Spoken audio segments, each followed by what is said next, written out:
Thank you. So, Madam Kallas, the table is set for us. We have been talking over the last couple of days about all of the different ways AI can help, that technology can make our lives easier, and how to make ordinary people take up the use of AI for more than just using them as personal counselors, which is apparently what most Americans do right now. You have been outspoken on the need to regulate big tech. And I have to say, as someone who lives in the US, if it were not for GDPR, et cetera, I would have fewer rights. So what's the state of play? Because in the White House, they feel a little bit differently about big tech right now. First, I really want to say I'm happy to be here. I was thinking that there is empty room because the conference is nearly over and everything. But I'm glad to see so many of you here. And second, this library. When I was Prime Minister, I gave a lot of money for reconstruction. So now it's ready. Apparently, it even has furniture because that was the big issue. So I'm happy to see that as well. But coming to the topic, then, of course, tech has brought us a lot of good. If we think about democracy, people can interact better. They can get access to information. There is so much good that technology has brought, and this is what we have to keep in mind: the participation of people, accountability also for certain things. We can name a lot of different events from different parts of the world where really the technology has helped democracy. But there are also more and more downsides that we see. We see mis and disinformation. We see election interference. We see also, fake news. We see also artificial intelligence really boosting this. You can't really tell what is right, what is wrong, what you can trust. And democracy is built on trust. So if people can't really trust what they hear or see, then they also, are more easily manipulated on one side, or they refrain from, taking the decisions altogether because they don't know what to believe and what not to believe. What we have to understand is that technology is a human construct. It's not, all the laws that govern it also are human-made. It's not natural laws that govern something that is happening in the digital sphere. So it is the laws, how it is designed, also how it's used, but also how it is regulated. And of course, this joke that the verb for Brussels is regulate, whereas the verb for America is innovate. Or actually, the verb for Silicon Valley is innovate. The verb for Washington is litigate. I don't know what it's nowadays, actually. Oh, that's so apt right now. Yeah, no, but this is, on the good side. Now, to your question, yes, we have in Europe taken the approach that as it is human-made, it also has to have rules that are human-made. And as I know that Commissioner McGrath was also speaking here earlier today about the European Democracy Shield, what we tried to do really, and there are some good examples. Moldova just very recently is a very, very good example where we actually use those tools in favor of democracy. Fighting false information, also, trying to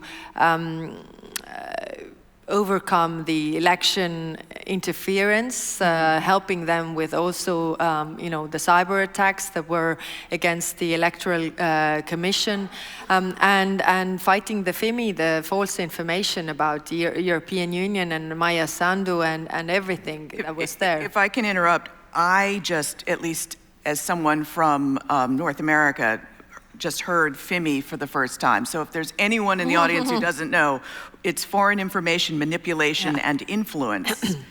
Yeah, so, we are very much into these acronyms, really. I mean, this. I read my memos. Usually, it's like, where is it? Where is it? What it means?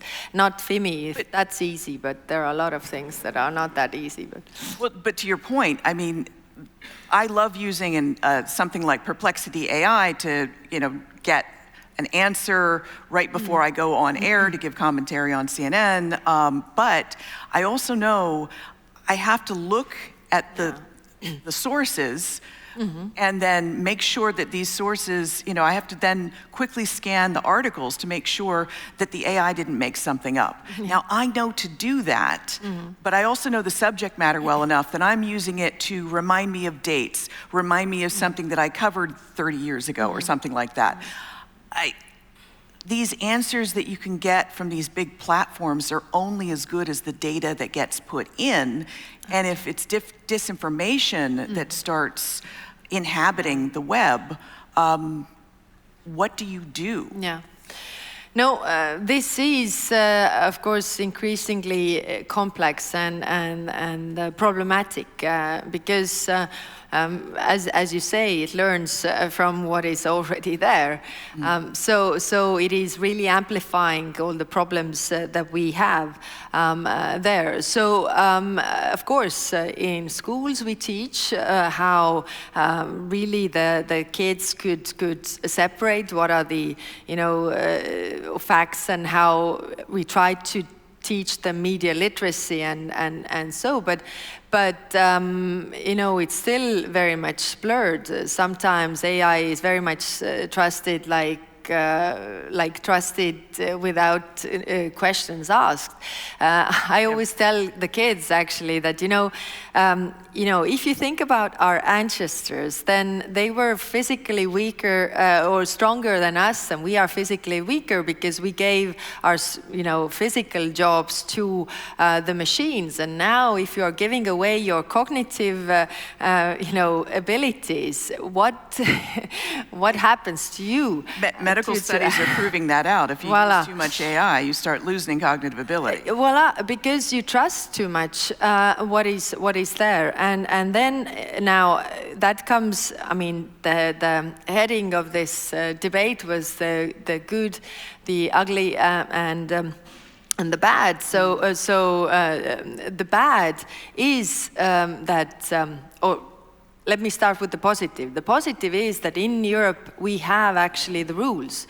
Like you say, we have thought about this. Of course, they're not perfect. And of course, they are behind the curve because we are not the ones who are innovating. But at least we're trying to do something to really protect the citizens for these things. So we have, the different responses, also Digital Act, Digital Markets Act, Digital Services Act. But the question and the bad and the question is, I mean, the implementation and inconsistent implementation and also complacency. From state to state, or no. I mean, overall, if you think about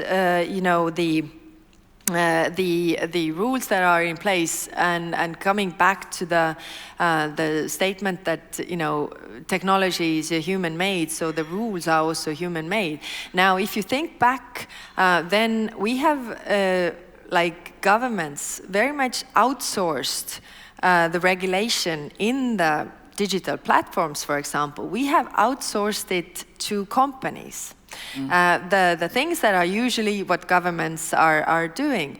And the question is, who is really, I mean, controlling that? You know, if it is the company's boards who are making the decisions on those things that people see or don't see, or I mean the algorithms, then you know how is it transparent? So the tools are there, but they are not perfect, and they are of course not perfectly implemented. So you're saying everything from, you know, I know that if I would dial into TikTok, I will not download TikTok on any of my devices. I know too many people in the US Intel world. But if I did, I know I can't find a story about the Uyghurs on it. But also, there are things that big tech can learn about you by what you Google that I don't want my insurance company to know what I'm Googling about my health, that sort of thing. But big tech can figure that out. So you're saying the boards have to decide whether or not they're going to share that information with the insurance company that pays them, and usually it's yes. You know, there on TikTok, I recently heard that, and I haven't checked this, so I'm not sure it's true, but that TikTok in China is actually giving very good educational content, like not really about, you know, you would think, you know, it's more a propaganda, but that was I haven't checked that, so I don't know if it's true, but in our Europe or a Western sphere, it is more, you know, really very, very content that is really aggressive and boosting also the problems that we already have. I mean, I'm coming back to Moldova and the lessons learned from there. I mean, there were hundreds of thousands of TikTok accounts made, and then after they were closed to you know, publish this content and really to get to people about the Russian propaganda. So this is one side of it that we really need to see, that what is happening there. Now the problem is that I'm not there, you are not there, and we are trying to keep away, but the children definitely are not, and a lot of people are also not, because apparently it's very addictive. So how do you deal with that? We have the rules in place, but are the rules implemented also correctly in this sense? The problem is that the regulators are behind the curve, like I say. The regulators don't understand the AI, for example, and how can you regulate it when you don't understand it? That's EU regulators you're talking Well, about. no, I mean, our regulators are, of course, trying, and this is not my area of expertise currently. I mean, I can talk about the conflicts in the world more, but they are trying to do what is there, but it's maybe not always fully implemented how it was meant to be. I mean, when you have cases where it's clear that it has been used differently than the rules allow, then you also have to have accountability, because if you don't have accountability, that means that you know, you can just do it, nothing happens. So in Moldova, in that example, were you able to, for instance, get TikTok to take down some of that Russian disinformation? What did the EU do to make the election in Moldova free and fair? Yeah, we had rapid response teams. So one tool that we used was really to help the Electoral Commission that was cyber attacked massively. But what it comes to, just looking, I have the numbers here. When it comes to the the things that we did, I mean, the cybersecurity, as I already mentioned, hybrid rapid response teams that we provided. There was also, there were 19,000 cases, more than 19,000 cases of pro-Kremlin disinfo and sanctions perpetrators. We took them down when it comes to disinformation, or asked, I mean, the people asked to address this. The problem is, though, Moldova showed it very well, and I guess this is a problem for many smaller countries. These big platforms, they don't have these specific language units, for example. So sometimes if you address this, then, you know, they are not reacting because it's a small country, it's a small amount in terms of their traffic, so to speak. And there are a lot of problems. So some platforms are more cooperative than others. But it is clear that we just received the lessons learned also from the Moldovan side.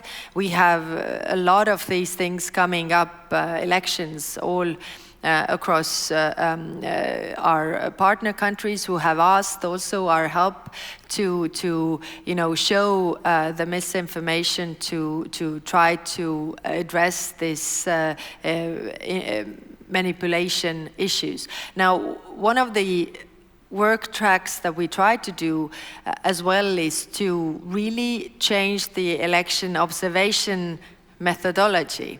It was made 30 years ago when you didn't have really the digital sphere, and now everything is happening in digital. So this is something that we need to address as well, because if you are not taking into account what happens online, and by the way, people are living their lives online, so if you're not taking into account what happens online, then you can say on the basis of the methodology that, you know, we can't say that the elections were not free and fair, although you saw the manipulation, what was going on the internet, because you don't have a methodology for that. So the Mistral AI CEO was here, and he talked about using AI to look for those kind of disinformation flows on big platforms. So you've got a lot of tech CEOs, top tech people in this audience. It sounds like you want them, even though the idea is regulators are supposed to do this job and policing themselves hasn't worked, it sounds like you would like them to try to use AI and other technology to help you fight disinformation. What are you asking them to do? Oh, well, that's a good question. I mean, one of the big problems, of course, is the algorithms, and I mean, we can say that the algorithms have to be transparent, but the problem is that the regulators, like I said, you know, I can't tell if the algorithm is transparent or not, because I don't understand this, and that is the problem. And that's why what I said before, we are sort of outsourcing, you know, some of the things we have outsourced to the different digital or tech companies. And now then we end up in a position where actually their boards are making the decisions, which is not the governments who are elected officials who have gotten a mandate from the people to actually make the rules. So I don't have a clear answer how to overcome this. I know I have had also meetings in my previous position with tech people who are, some of them understanding very well the worries, and also like really thinking along the lines that, you know, the good people or good guys should stick together because the bad guys definitely do. What brings me to the third point, which is the ugly, which is the authoritarian regimes that are really using the technology now in different ways, and there is also, you know, this alliance really, what we are up against. I mean, they are using social media manipulation, they are using deep fakes, also artificial intelligence and AI generated content. troll farms, bots, everything there. Then election interference, we already talked about, cyber attacks on critical infrastructure of the elections, campaign networks, also amplifying polarizing narratives. And this is, by the way, very interesting because, you know, if you take, in terms of Europe, we also have like two big worries when it comes to China and Russia. They are operating different way. China is very good in technology, but not that good in social sciences, whereas Russia is super good in social sciences and not that good in technology. So what Russia does is to really spot the different small conflicts that are within our societies and pour fuel into the both sides. So it's really polarizing narratives. And I remember when I was prime minister, sometimes, you know, I have the questions hour. I had the questions hour every Wednesday where members of parliament got to ask questions, and then you read what they're going to ask, and you know, it's like, I never heard about statement like this. I said that nobody believes this. This is absurd. I mean, you know, it's false information. Nobody believes. And then I was surprised how many people actually believed the conspiracy theories, and how, you know, the small things got into very big issues in the society. Oh, so believe me, I live in Washington, D.C. Voila. I see it all the time. Yeah. And the third thing that they're doing, I mean, surveillance, because like I said, I mean, people are living their lives online. So, you know, governments have to be there, but the question is, what do you do there? Are you the one who is trying to police and make the rules in order to, like, what is how the marketplace really operates? Or are you trying to use the fact that people are living their lives online to, you know, really survey and check what they're doing? I mean, facial recognition software, internet monitoring, and what you said, by the way, before AI and, okay, not before AI, but there was a very good book, I don't remember the author though, but it was written by one Google data analytic who said the title of the book is Everybody Lies.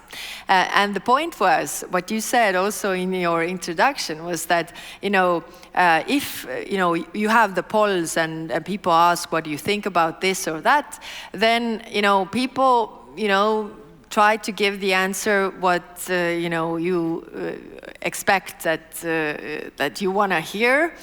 But if they say at the same time Google, a totally different thing, then that is actually what they are thinking about. So actually Google knows much more of people's worries and thoughts or the direction where it's going than these polls actually show. And he has many examples in that book, and one of the examples was he predicted Donald Trump winning the first time on the basis of what they saw, you know, in the Google search engine, what people in these states are looking for, and you know, that showed that these people are probably, even if they say that, you know, publicly don't have these strong views or they don't express them, then, you know, they go to Google and they don't lie there. Well, what I hear you saying is this is an invitation to the tech execs to join you on the white hat side of things. Yeah. I do want to take a couple of questions from Slido. Some people have already sent them in. The speaker from Meta on stage yesterday said that the European Union's regulation is inhibiting innovation. Do you agree? Of course, we have heard that a lot, and yes, sometimes it is true, and sometimes, you know, we're also willing to look into what works and what doesn't. It depends how you look at it. And I remember when I was member of European Parliament, I saw that there were these really tech positive people, and then there were more of people who thought about only the risks. Now, how to find the balance really? I remember at that time I had an argument with one member of European Parliament who said about our health data that it's, you know, all digital, and it's like you know, oh my God, you're going to the most sensitive data there is. Yes, true, but it's also the data that helps the people the most. So it depends how you look at it. But my point being that still, I mean, we have rules in offline world. We have rules outside technology. And without those rules, our society would be chaos. So we need also the rules for the technology, especially when it has such a big influence on us. Yeah, how... So your answer to the Meta exec is a polite no. No, my answer is we need rules, which means that, you know, you can't just go... it might also be hindering innovation some point, but I think for the preventing the chaos is also sometimes still necessary, because, as I said, we are up to forces of the alliance of autocracies who are actually using the same tools in a completely different way. And I have to say, some of the figures that you cited earlier this year from the EU disinfo.com operation, 18 million pieces of Russian disinformation found online last year alone, targeting something like 18,000 cases of pro-Kremlin disinformation. And that's Moldova. 19,000 actually, more than 19,000. That's Moldova only. I mean, that is the lessons learned. There were 100,000 TikTok accounts spreading false information and all these narratives. But it's everyday job. Of course, we have people who are trying to track that. I mean, I bring examples also from very recent times. When there was a Polish. I mean, the drones were from Russia in Poland, and then there were immediately massive disinformation campaign. And how it had an effect actually was that 30% thought first that the drones are coming from Ukraine. Then 15, or like I have the numbers, I checked that to be very correct. Somebody take that phone? Yeah. To be correct, yes. So 30% of Poles thought that the drones were Ukrainian. 25% thought that they came from NATO, and 15% thought that Prime Minister Tusk sent them. Can you imagine? And of course, also our experts worked with Poland to quickly get that under control, but just they thought this because of what they were reading online. Yes, because there was a massive disinformation campaign at the same time. The other example is regarding our own European things, which is interesting that they actually also read these things, which sometimes are maybe a bit boring. But anyway, there was the FIMI conference held last year, I think.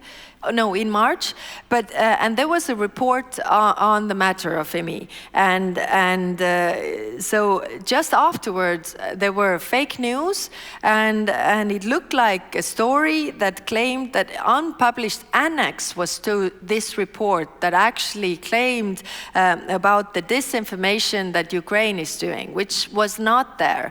So again, you know, the experts got on top of it and spoke to the platforms, and they took it down. But you know, even small things like this is always going on. The fight, the battlefield that we see on the ground, but we also have the battlegrounds of narratives that we are seeing happening every day. Well, as you have also said, it's a tactic of war, and you need tech to help. Yes, that's true. With that, Madam Kallas, thank you very much. Thank you. Good to be here.